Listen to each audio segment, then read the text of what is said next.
Sources tell City News that a party here in Edson, 2 hours west of Edmonton, has sent, quote, a lot of Edson residents into Edmonton's already overwhelmed and full ICUs.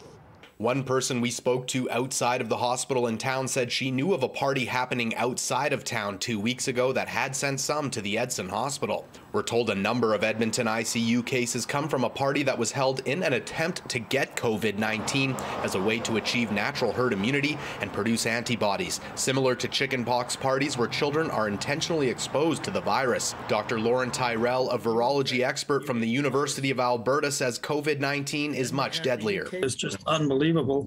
And it's very sad and very irresponsible to think you would get good immunity from the virus without getting serious disease. And, you know, it carries a mortality rate of nearly around 2%, but also we've got all the long COVID people that have been infected and have symptoms for a longer period of time. The idea of natural herd immunity has been prevalent recently. Albertan country singer Paul Brandt making headlines after he posted on social media that he didn't need to be vaccinated because he already had COVID-19. Brandt later tweeting that after conversations with medical experts, he reversed course on the decision. Dr. Tyrell tells me this kind of misinformation on immunity can lead to deadly consequences.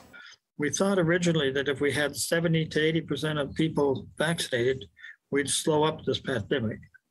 But with the Delta variant being more easily transmissible, we need to see herd immunity get closer to 90 or 93%. City News reached out to Alberta Health Services for comment on the Edson party, Edson case numbers, and their concerns around intentionally contracting COVID-19. In a statement, newly appointed Alberta Health Minister Jason Copping says in part, quote, people who are hosting or attending these parties not only put themselves at risk of serious illness or death, but are adding stress to the healthcare system, which in turn may prevent other Albertans from getting the care they need.